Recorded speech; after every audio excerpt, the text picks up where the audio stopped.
هێشتا ئۆپراسیۆنی کۆنتڕۆڵکردنەوەی مووسڵ لە هەنگاوی یەکەمدایە. ئەو باسە هاتۆتە ئاراوە کە داعش لە دوای مووسڵ چی دەکات یان بەرەو کوێ دەچێت. کۆنتڕۆڵکردنەوەی مووسڵ سەرکەوتنێکی گەورە دەبێت بۆ حکوومەتی عێراق، بەتایبەت بۆ حەیدەر عەبادی سەرۆکوەزیران. بەو پێی شکستی داعش لە مووسڵ تا ڕادەیەکی زۆر حکوومەتی عێراق لە ئامانجەکەی نزیک دەکاتەوە کە بریتیە لە کۆتاییەنان بە داعش لە عێراقدا، بەڵام ئەوە بەواتای کۆتاییاتنی مەترسیەکانی داعش نییە بۆ سەر عێراق. لە ئێستاوە مەترسی ئەوە هەیە داعش لە دوای مووسڵ لە ڕێی شانە نووسوەکانیەوە پەنا بباتەوە بۆ تاکتیکە کۆنەکەی ڕێکخراوی قاعیدە لە عێراقدا و پەرە بە تەقینەوە و کردەوە تونند و تیژیەکانی بدات لە ناو سەنتەری شارە گەورەکاندا. شکستی داعش لە مووسڵدا چەندە بۆ عێراقیەکان سەرکەوتنێکی گەورەیە، بە هەمان ئەندازەش مەترسیەکانی ئەو گروپە بۆ سەر سووریا زیاتر دەکات. لە ئێستاوە حکوومەتی سووریا و هاوپەیمانەکانی نیگەرانی ئەوەن دوای مووسڵ هەزاران چەکداری داعش لە عێراقەوە پاشەکشە بکەن بۆ ناو خاکی سووریا و ئەمە شەڕی سووریا وەندەی دیکە قورستر و ئاڵۆزتر دەکات.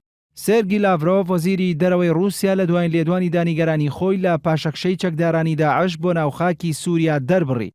بەر لە چەند ڕۆژیش حەسەن نەسڕوڵڵا سەرۆکی حیزبوڵای لوبنانی کە چەکدارەکانی بەشدارێکی چالاکانیان لە شەڕی سووریادا هەیە ئاماژەی بە ئەگەریش پاشەکشەی داعش بەرەو سووریا کرد و ئەوەشی بە پلانگێڕێکی ئەمریکا ناوبرد لە دژی سووریا کە بە وتەی ناوبراو ئەمریکا بەنیازە لە کاتی ئۆپراسیۆنی مووسڵدا هاوشێوەی فەلوجە دەواازەیەک بۆ چەکدارانی داعش بکاتەوە بۆ ئەوەی بەرەو سووریا پاشەکشە بکات.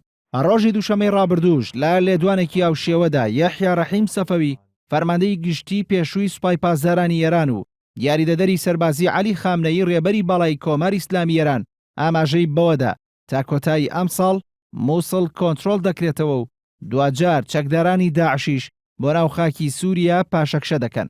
ئەمەش قەیرانی سووریا ئاڵۆزتر دەکات. ڕەنگە هەر بەهۆی ئەم نیگەرانیانەی ئێران و سووریاوە بێت کە بڕیارە هێزەکانی حەشدی شەعبی نزیک لە ئێران لە کاتی ئۆپراسیۆنەکەی مووسڵدا لە سنووری تەلعفەر جێگیر بکرێن.